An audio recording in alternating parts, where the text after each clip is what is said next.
will hear a conversation between a psychiatrist in the medical centre of the college and a new student. First, you have some time to look at questions 1 to 4.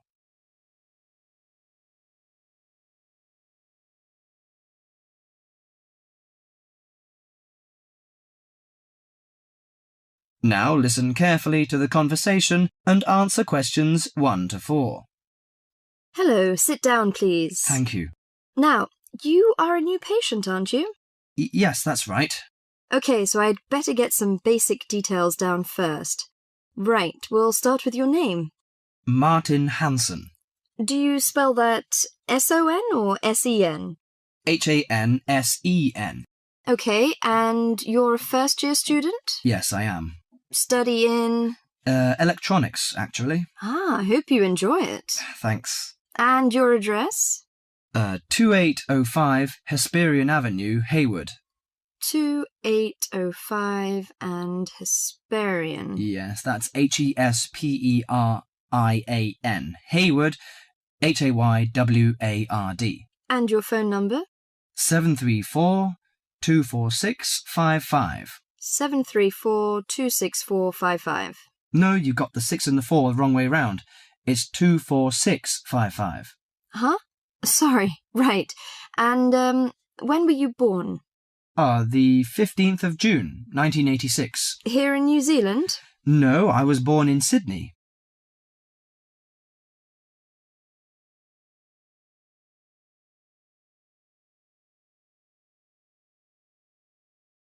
Before you hear the rest of the conversation, you have some time to look at questions 5 to 10.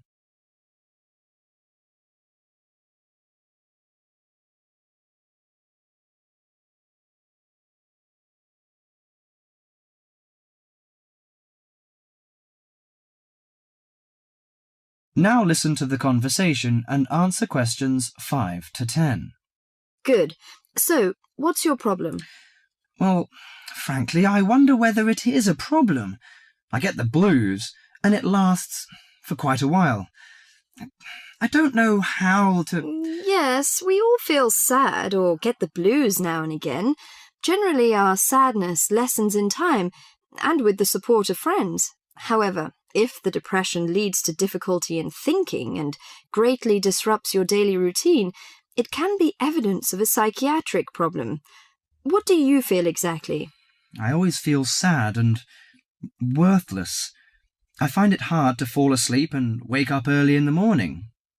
How long has it lasted? Nearly half a month. Do you feel fatigue or loss of energy? Or you may have lost interest or pleasure in usual activities? Yes, sometimes. At first I thought I could overcome it by myself, but I failed, and I'm so glad that you came here. It seems that you are suffering mild depression from your symptoms. Depression? Yes, I feel depressed sometimes. But why would I... Depression may occur as a result of biochemical changes in the body. Alcohol, amphetamines, cocaine, and LSD can bring on depression. Those who have a family history of depression usually have a greater risk of depression. Sometimes the worrying changes in life can lead to depression. I see.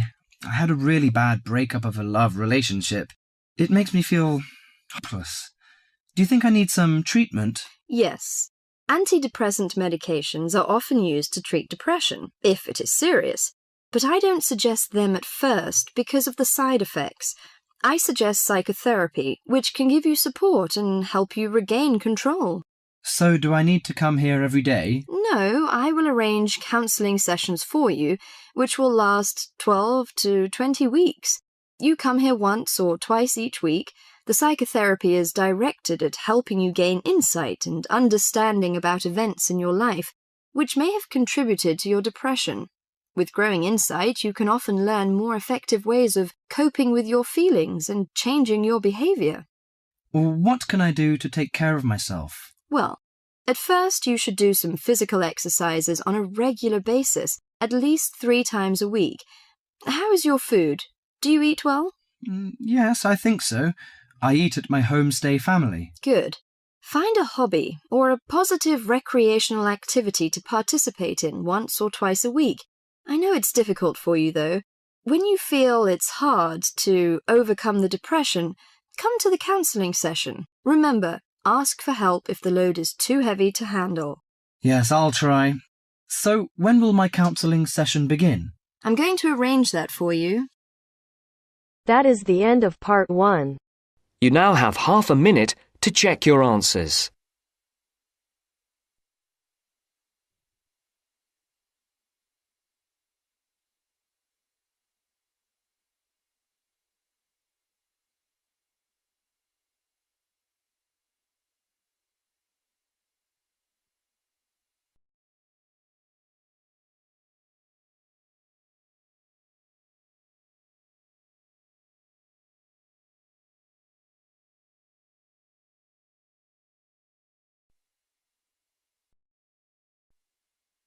Now turns to part 2.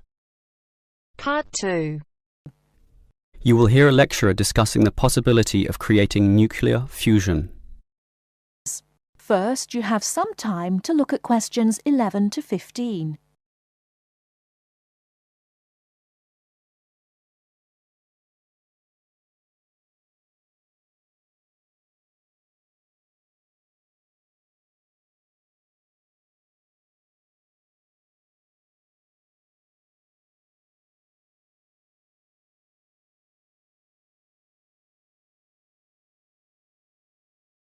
Now, listen carefully and answer questions 11 to 15. We look at the sun, a huge ball streaming out essentially limitless energy into space, and we think about how we need that energy here on Earth. Our oil reserves are running out, coal burning causes much pollution, and nuclear energy has many dangers. But where does the sun itself get its energy? The answer is that the sun makes it using fusion, or, more specifically, in a hydrogen fusion process. There is no pollution, no radioactivity, no waste products, and we have plenty of hydrogen. So, hydrogen fusion seems the perfect answer to our energy needs, and scientists have long attempted to achieve it here on Earth. So what happens during this process? The first step is to make two light atomic particles approach. In the case of our sun, these are hydrogen particles, the lightest and also the easiest to deal with. However, the problem is that the nuclei of atoms have electric fields, and fusion between these particles is opposed by their similar electric charge. They most naturally repel each other, and the nuclei of all elements are exactly the same in this respect. Thus, in order to overcome this repulsion and force them together, in the second step, the particles are heated. The trouble is, you need a lot of heat, incredible temperatures of the sort only seen on the surface of the sun. This is many millions of degrees, far higher than the melting point of any known material. Still, the concept is simple. The hot, wildly moving particles, which are now called plasma, will crash into each other, resulting in the third step, the fusion into helium, which releases energy and begins a self-sustained process. Before you hear the rest of the talk, you have some time to look at questions 16 to 20.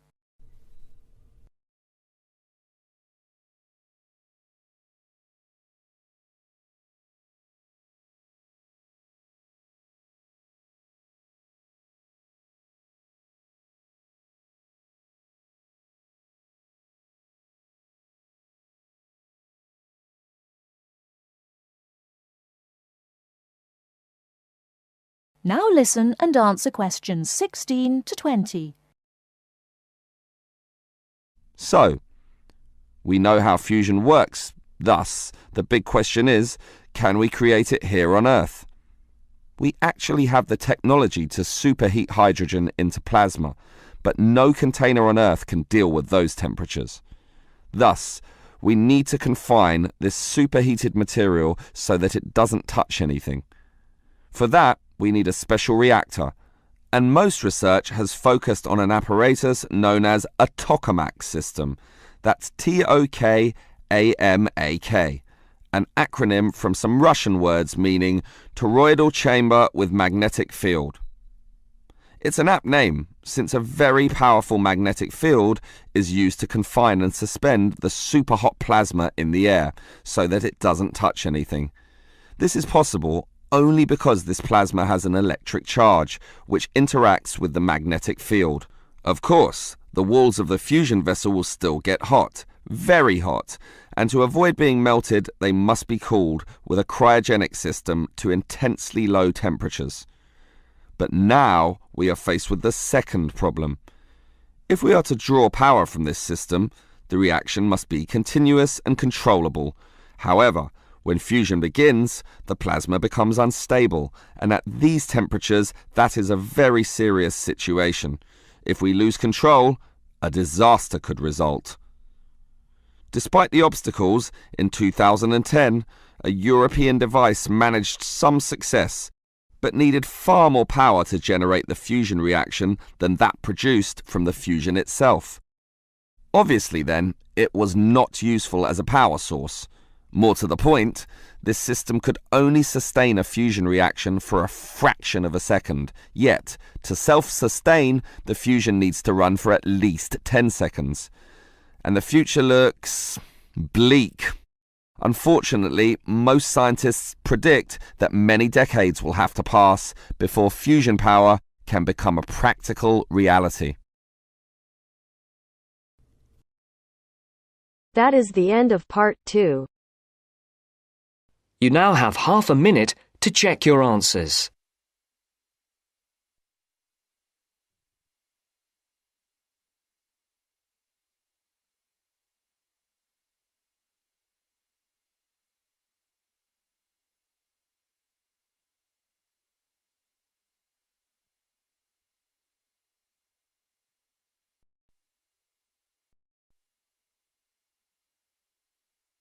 Now turns to part 3. Part 3. You will now hear a radio talk on agricultural regulations. First, you have some time to look at questions 21 to 25.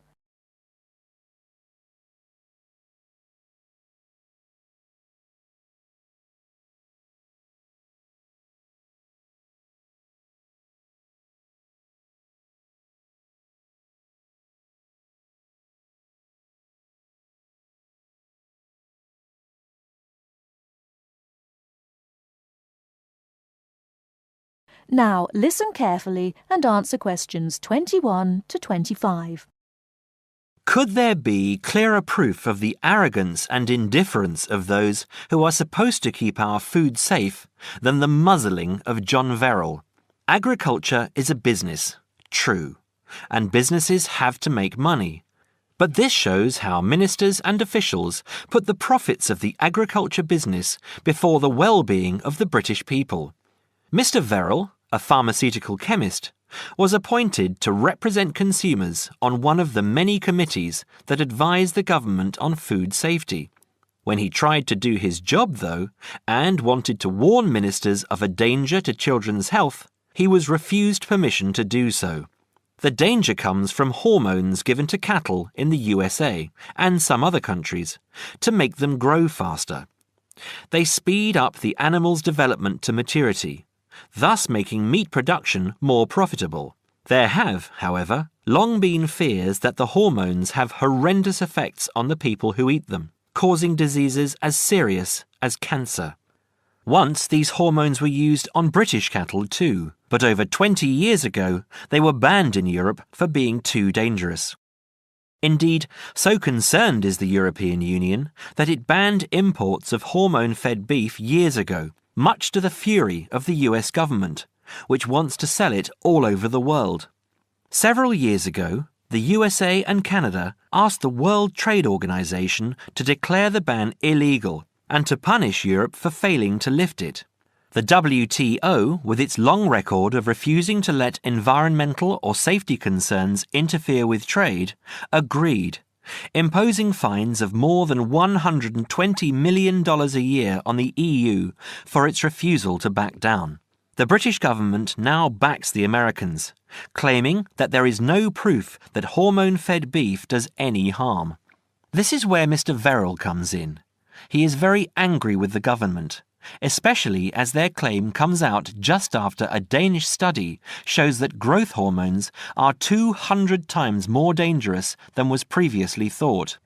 Worried by these findings, Mr. Verrill spoke to government representatives, who did nothing.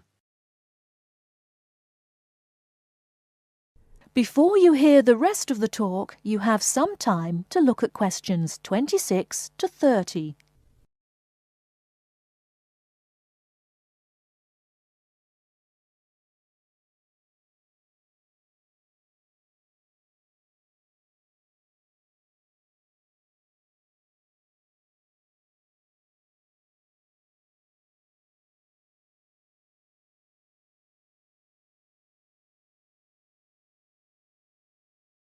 Now listen and answer questions 26 to 30.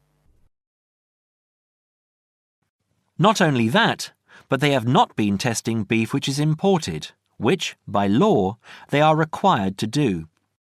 This directly affects the British public, as about 40% of the beef British people eat comes from abroad, supposedly from countries like Brazil, which does not allow the use of growth hormones. Brazilian beef is stocked by some British supermarkets and widely used in catering. Yet, when a Brazilian farm was recently visited by EU inspectors, a large stockpile of this banned substance was found. This is not the first food scandal we have had in our country. Take the present concern over a well-known chocolate company. Several months ago, the company found out that its sweets were contaminated with a rare form of salmonella, but they did nothing about it, leaving their sweets in the shops to be bought by the unsuspecting public. It was not until 5 months later, when several children had suffered food poisoning, that the chocolate bars were removed from the shelves. It makes you wonder how many other dangerous foods have been allowed onto our plates. That is the end of part 3. You now have half a minute to check your answers.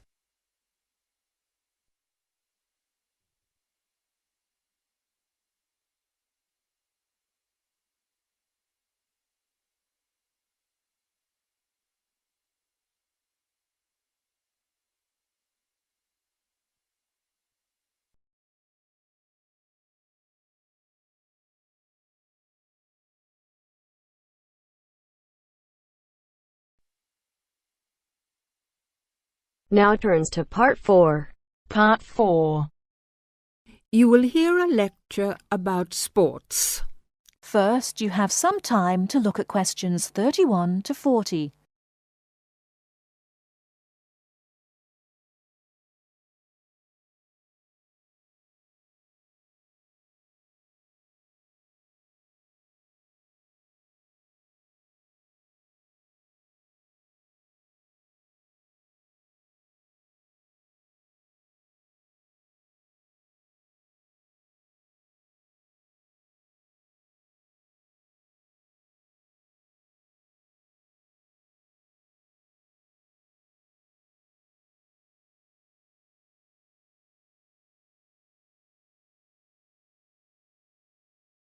Now listen carefully and answer questions 31 to 40. Not all people like to work, but everyone likes to play. As sports help people live happily, they help to keep people healthy and feeling good. When people are playing games, they move a lot. This is good for their health. Having fun with their friends makes them happy. So all over the world, men and women, boys and girls, enjoy sports. Since long ago, adults and children have called their friends together to spend hours, even days, playing games. Sports usually take a variety of forms. Organised competitions, which draw huge crowds to cheer their favourite team to victory, athletic games, played for recreation anywhere sufficient space is found, and hunting and fishing. Most sports are seasonal, so that what is happening in sports depends on the time of the year. As sports change with the season, people often do not play the same games in winter as in summer. If you want to know what others' favourite sports are, first of all, you should find where they live. Generally speaking, people in hot areas are fond of swimming, while people in cold places love skiing or skating. In this case, surfing is believed to be an important sport in Hawaii. The Pacific Ocean sends huge waves up on the beaches, waves that are just right for surfing. Some sports, including wrestling, boxing, horse racing, etc., are called spectator sports, as the number of spectators greatly exceeds the number of players in the game. Other sports are called participant sports, drawing a crowd of onlookers only on special occasions, such as tournaments. Some sports are commercial and professional, with players who are paid for their participation and with audiences who pay admission to watch.